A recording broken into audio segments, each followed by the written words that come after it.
성소 바른 예배를 배우는 자리. 여러분, 우리는 성막과 크리스마스, 또 성막과 예수님에 대해 배우고 있습니다. 성막과 관련해서 배울 수 있는 게 너무 많습니다. 제가 유튜브를 한번 쳐보니까요, 엄청나게 많은 목사님들이 너무나도 많은 강의들을 하시더라고요. 제가 잠깐 다는 살펴보지 않았지만 몇 가지를 좀 보면서 사실 이런 생각이 들었어요. 사실 이것들은 다 알 수도 없고요, 솔직히 다 알 필요도 없습니다. 왜냐하면요, 지금은 성막의 시대가 아닙니다. 성막의 시대처럼 그곳 가운데 그런 식으로 하나님께 예배드리는 것은 아니죠. 하나님은 성막과 성전을 무너뜨리셨어요, 다. 하지만 그럼에도 불구하고 여러분, 우리는 성막의 의미, 그 성막의 상징들은 반드시 알아야 돼요. 왜 반드시 알아야 되냐면 그게 있는 모든 것들이 예수님을 상징하고 있기 때문에, 그 의미들을 알면 알수록 예수님을 깊이 있게 더 발견할 수 있기 때문에, 정확히 보여주고 있기 때문입니다. 성막에는 무엇이고 왜 필요했습니까? 성막은 한마디로 하나님이 임재하시는 하나님의 집이죠.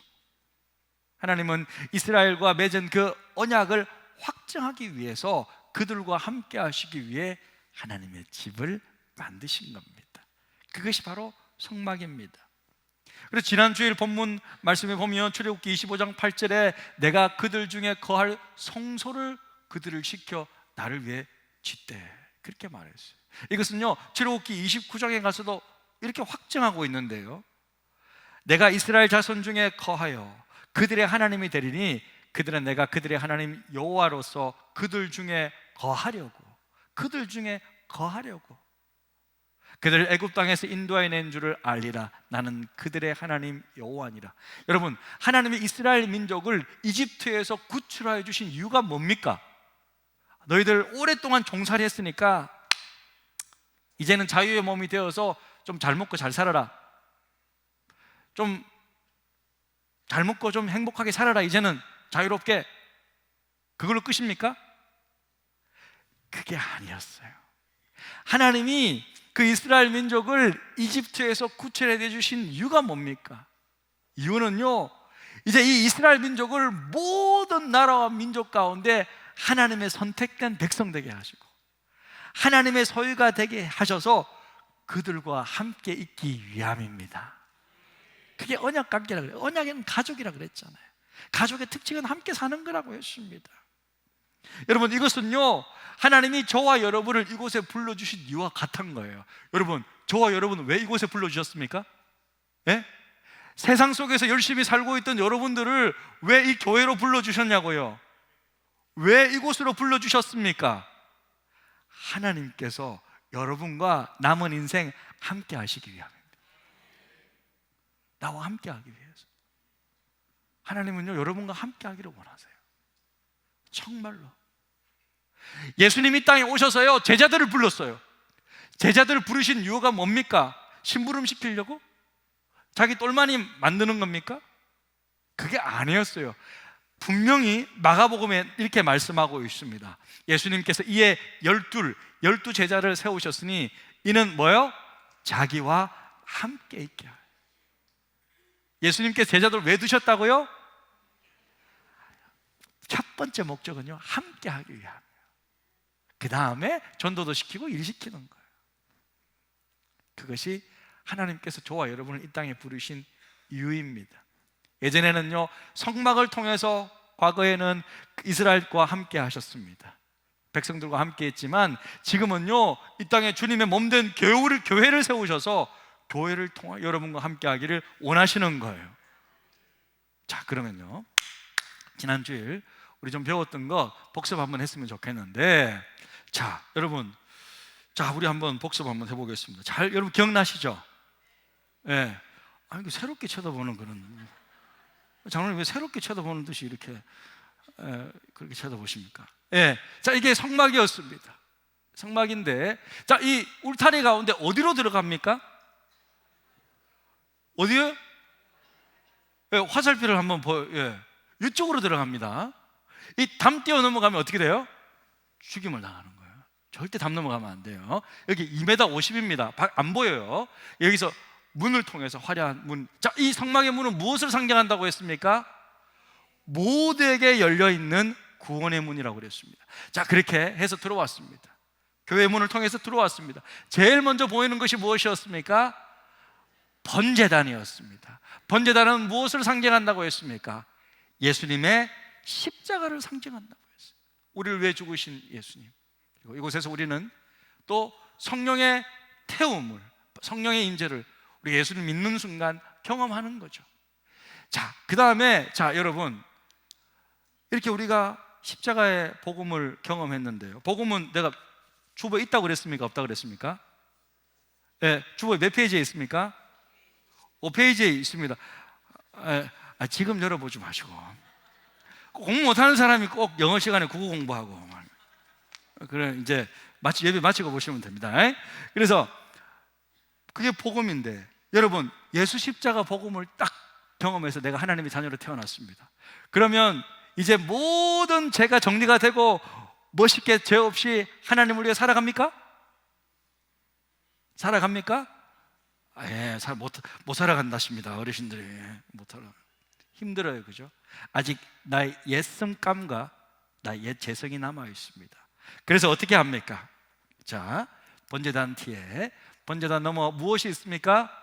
물두멍입니다. 이곳에서 우리는 날마다의 우리의 연약한 우리 죄악된 모습을 씻으며 또 이렇게 정결한 모습으로 살아가려고 애쓰는 것입니다. 물두멍은 성도의 날마다 매일의 정결한 삶을 상징한다고 우리가 배웠습니다. 여기까지 우리가 배웠는데 여러분 잘 기억하고 계시네요. 자, 그 다음에 이제 우리가 뜰을 배웠어요. 오늘은 이제 안에 들어갈 텐데 성소를 배울 텐데요. 먼저 여러분, 성소를 보면요, 성소의 덮개가 우리 성막 모형 한번 보시겠습니다. 모형 다시 한번 좀 보여주시면, 자, 덮개가 여러분 이게 좀 몇 겹이 좀 되어 있는 것 같아요. 이 덮개가 몇 겹으로 되어 있을까요? 3겹? 3겹? 4겹, 5겹살은 아니고 4겹이 되겠습니다. 4겹. 자, 이것은요 어떻게 생각하시면 되냐면, 여러분 오늘 옷 입을 때 몇 겹 입고 왔어요? 속옷 입었죠? 런닝구 입었죠? 그 다음에 내복 입었잖아. 오늘 추우니까 내복 다 알아요. 내복 입은 거 안 입은 척 하지 마세요. 그 다음에 또 뭐 블라우스나 또 이렇게 셔츠 같은 거 입잖아요. 세 번째 입고. 그 다음에 또 뭐 입어요? 겉옷 입고 왔잖아요. 겉옷은 방수도 되고 하잖아요. 자, 우리 성막의 덮개를 한번 보시면 첫 번째가 여러분 속옷 같은 가는 천입니다.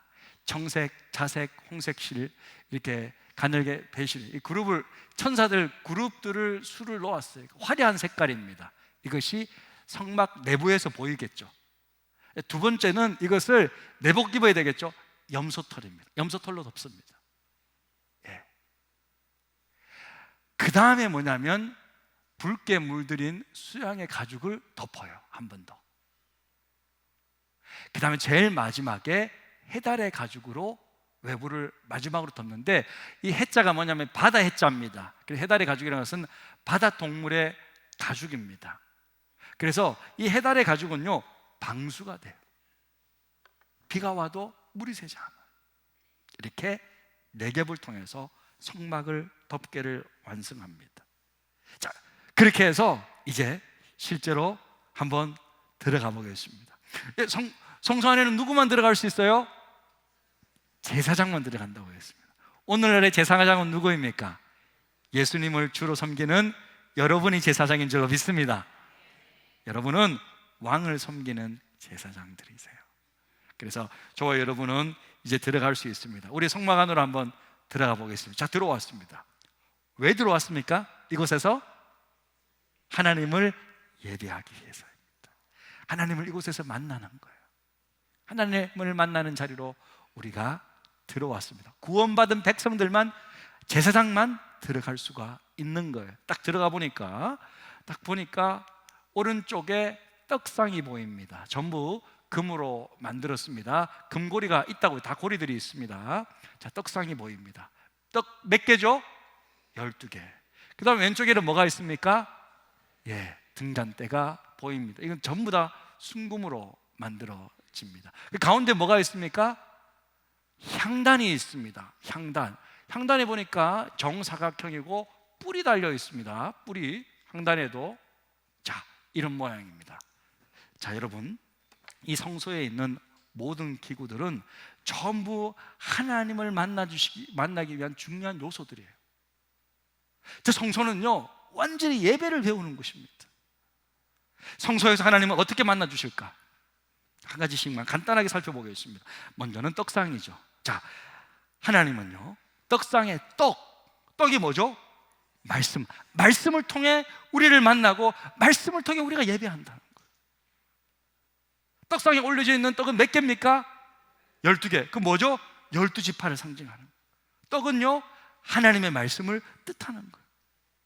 이게 뭐예요? 떡은 모든 지파, 모든 사람에게 필요하다는 거예요. 자, 하나님의 말씀은요, 신앙 좋은 분들에게만 필요한 것이 아닙니다. 장로님, 권사님들에게만, 목사님들에게만 필요한 것이 아니라 하나님의 말씀은 오늘 예배드리는 여러분 모두에게 필요한 것입니다. 할렐루야. 여러분 다 말씀을 받으셔야 돼요. 여러분, 우리 모두에게 말씀이 필요하다는 그런 의미입니다. 그리고 이것은요, 안식일 날 일주일에 한 번씩 바꿨어요. 그 말은 뭐죠?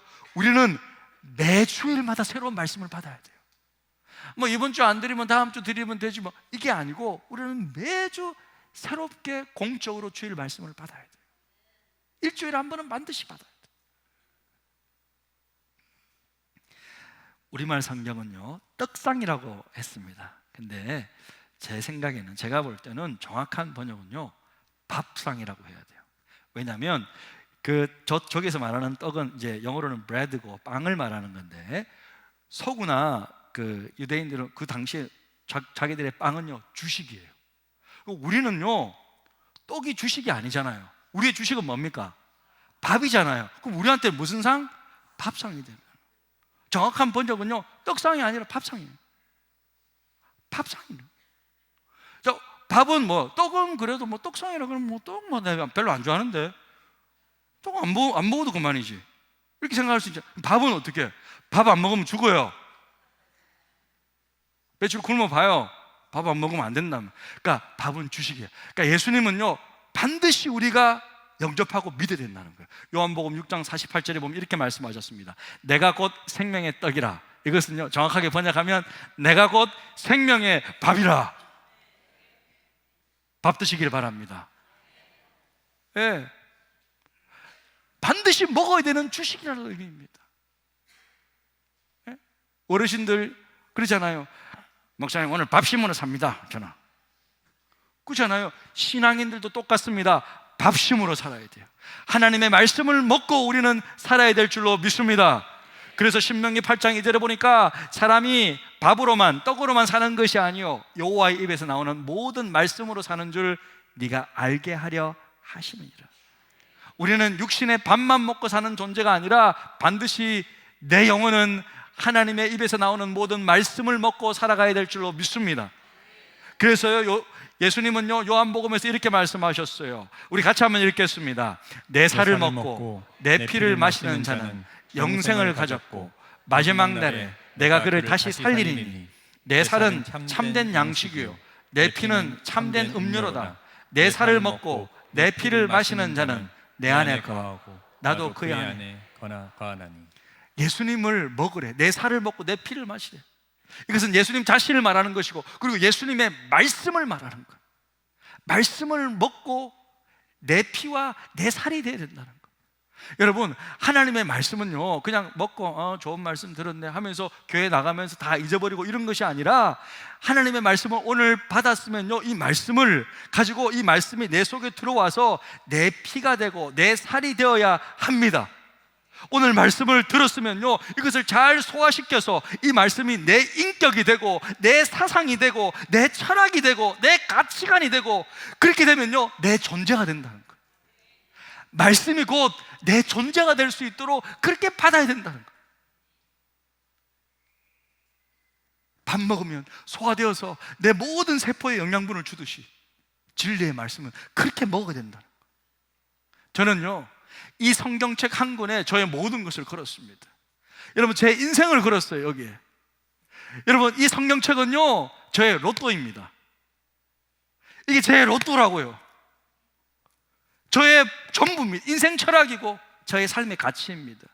제가 신학교 갈 때 디모데후서 2장 15절 말씀을 붙잡았어요. 너는 진리의 말씀을 옳게 분별하며 부끄러울 것이 없는 일꾼으로 인정된 자로 자신을 하나님 앞에 드리기를 힘쓰라. 이것이 평생의 저의 약속의 말씀으로 붙잡고 신학교에 갔어요.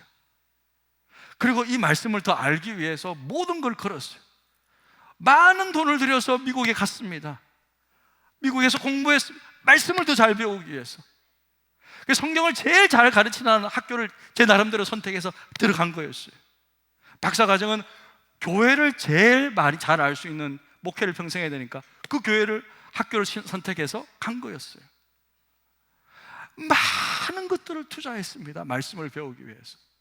그래서 이제는 제가 배운 이 말씀이 제 인격이 되고 제 사상이 되고 저의 가치관이 되어서 저의 모든 삶의 철학을 형성하고 있습니다. 교회 운영은 전부 말씀의 가치에 따라 운영합니다. 제가 장로님들을 한 번씩 권면할 때도 있고 한 번씩 제가 말씀드릴 때가 있어요. 그러면요, 제 생각을 가지고 이야기하는 것이 아니라 말씀의 가치를 가지고 권면해 드리는 거예요. 어르신들을 어떻게 제가 권면할 수 있습니까? 감히 제가 배워야죠. 하지만 말씀 때문입니다. 말씀은 내 삶의 가정생활, 무슨 모든 직장생활, 사람과의 관계, 모든 것에 적용될 수 있는 진리입니다. 할렐루야. 저와 여러분의 남은 인생 이 진리의 말씀으로 주님 앞에 설 때까지 날마다 새롭게 우리가 변화되기를 주님의 이름으로 축복합니다. 그래요. 예배는요, 이 말씀이 중심이 되어야 돼요.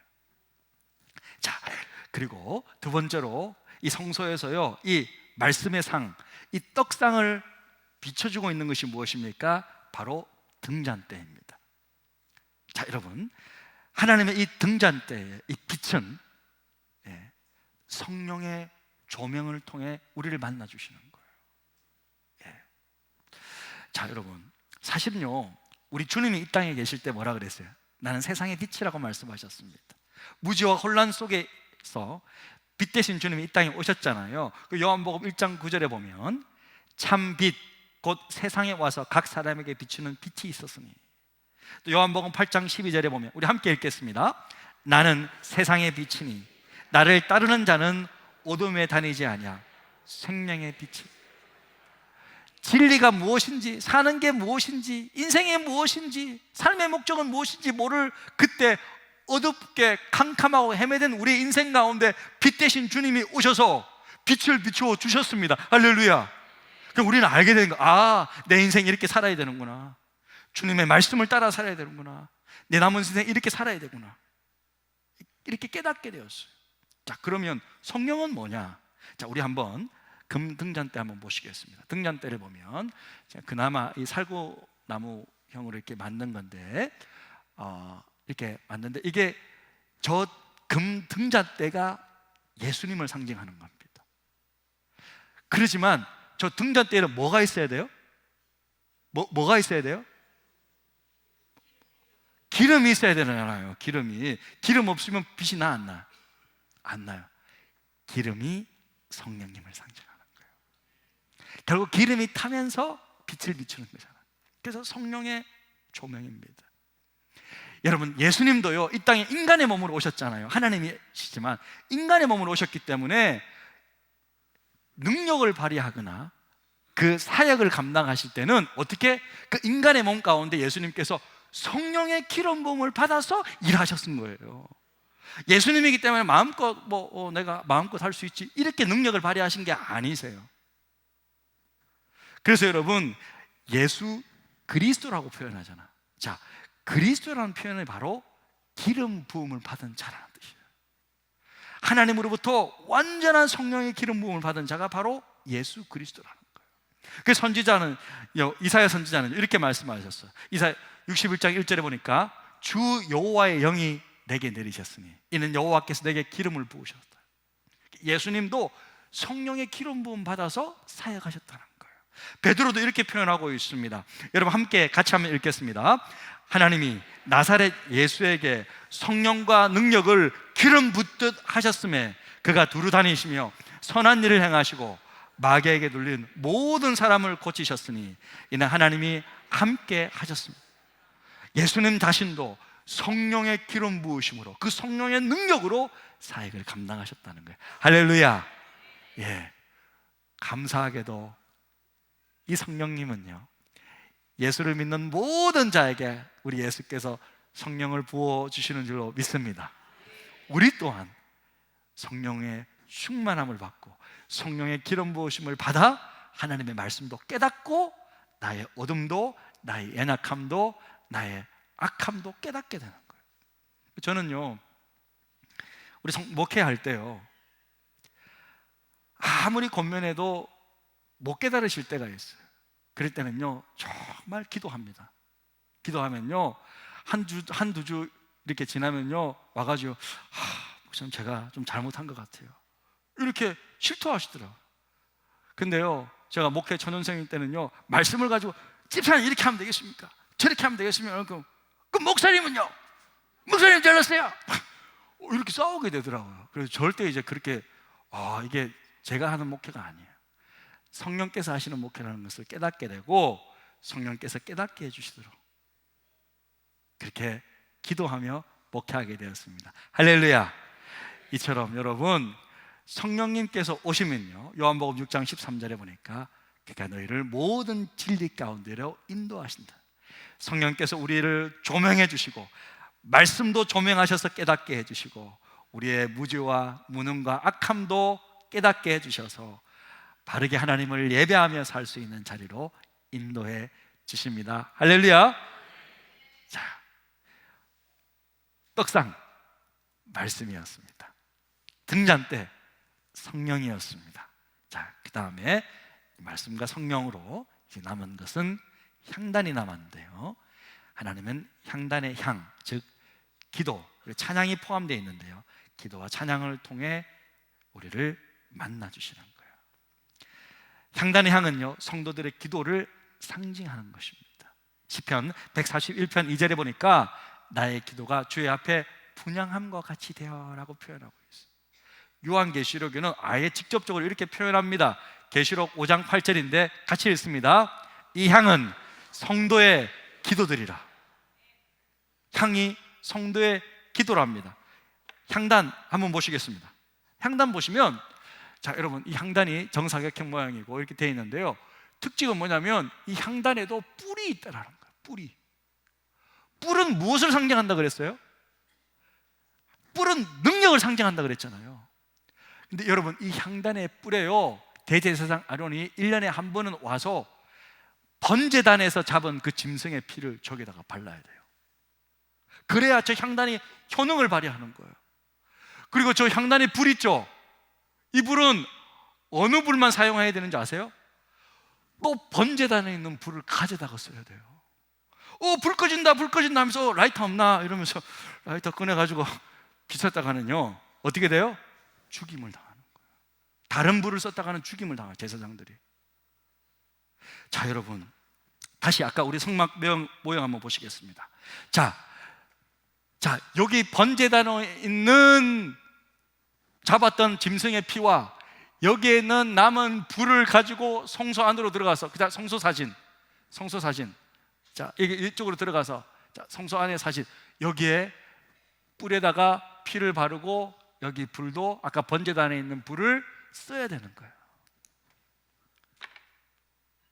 그렇게 안 하면 절대 안 돼요. 자 여러분, 그게 무슨 의미겠습니까? 자 무슨 의미일까요? 한번 생각해 보세요. 예수님을 상징하는 거잖아요. 번제단은 예수님의 십자가의 죽음을 상징한다 그랬잖아요. 자, 향단은 뭐겠어요? 금향단이잖아요. 금은 이제 하나님의 보좌를 상징하잖아요. 금향단이라는 것은 예수님의 부활과 승천을 뜻하는 거예요. 자, 우리 한번 한번 화면 보시겠습니다. 놋 번제단은요 예수님의 죽음을, 금향단은요 예수님의 부활과 승천을 뜻하는 거예요. 할렐루야. 그래서 그걸 뜻하기 때문에 이 향단의 향은, 피어오르는 향은 성도의 기도가 되어서 이 향이 올라서 어디까지 올라갑니까? 예수님께서 앉으신, 승천 부활하셔서 앉으신 그 보좌에까지 상달되는 거예요. 할렐루야. 그래, 그렇게 연결되는 겁니다. 향은 우리의 기도. 저는 이제 이제 말씀 끝나면 찬양하잖아요. 그러니까 기도와 찬양은 한 세트입니다. 이 찬양이 기도 말이고 또 기도가 또 찬양입니다. 기도와 찬양입니다. 우리의 이 기도는요 예수님의 피와 부활 승천의 능력에 기초하고 있다는 거예요. 그러니까 반드시 하나님께서 들으신다는 거예요. 어떤 기도든지 들으십니다. 응답은 하나님께서 판단하시지만 성도의 모든 기도는 하늘 보좌랑 직접 연결되어 있습니다. 우리의 기도가 예수님의 피와 부활 승천과 승천에 기초하고 있기 때문에 모든 기도는 하늘에 그대로 상달됩니다. 와, 놀랍습니다. 그죠? 여러분, 이처럼 떡상, 등잔대, 향단, 이 모든 것들은 전부 예수님을 상징하며 예수님의 그림자입니다. 자, 이제 말씀을 마무리하겠습니다. 자, 여러분, 성소는 어떤 자리? 하나님을 바르게 예배하는 자리라고 했습니다. 우리는 어떻게 하나님을 예배합니까? 먼저 떡상인 그 떡, 말씀을 받음으로 하나님을 예배합니다. 그리고 이 말씀은요 내 스스로 깨닫는 것이 아니라 등잔대에 비친 성령의 조명을 받고 깨달음이 생기는 거예요. 이것은 하나님께로 받는 겁니다. 말씀을 받고 성령을 받습니다. 자, 이제 말씀과 성령을 바탕으로 이제 기도의 자리로 나아가는 거예요. 자, 향단의 자리로 나아가서 내가 원하는 기도, 내가 막 뜻하는 것만 아려는 것이 아니라 말씀과 성령을 통하여 정말 하나님 앞에 기뻐하시는 그런 기도와 찬양을 올려드릴 그때에 이 자리는 온전한 예배의 자리가 되는 것입니다. 온전한 예배의 임재 가운데 들어갈 수 있습니다. 그래서 여러분, 말씀과 성령 그리고 기도와 찬양이 하나님께 가장 바르게 예배할 수 있는 예배의 자리입니다. 이 모든 것들은 바로 예수 그리스도를 통하여 이루어지는 것입니다. 여러분 모두가 성소를 통하여 바르고 참된 예배를 배우시기를 주님의 이름으로 축복합니다. 우리 말씀 생각하시면서 기도의 자리로 나가는데요, 이 찬양이 우리의 기도가 되었으면 좋겠습니다. 우리 함께 하늘 문을 여시고 하나님 이곳에 임재하시도록 기도하며 찬양하며 나아갑니다. 하늘의 문을 여소서, 이곳을 주목하소서. 주를 향한 노래가 꺼지지 않으니 하늘을 열고 보소서. 이곳에 임재하소서. 주님을 기다립니다. 기도의 향기가 하늘에 닿으니 주여 임재하여 주소서. 이곳에 오셔서 이곳에 앉으소서. 이곳에서 드리는 예배를 받으소서. 주님의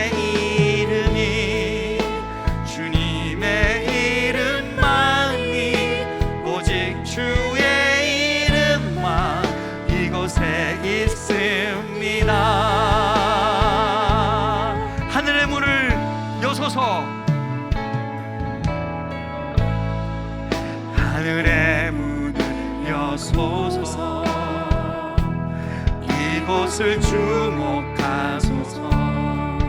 주를 향한 노래가 꺼지지 않으니 하늘을 열고 보소서. 주님 임재해 주십시오. 이곳에 임재하소서. 주님을 기다립니다. 기도의 향기가 하늘에 닿으니 주여 임재하여 주소서. 이곳에 오셔서 이곳에 앉으소서. 이곳에서 드리는 예배를 받으소서.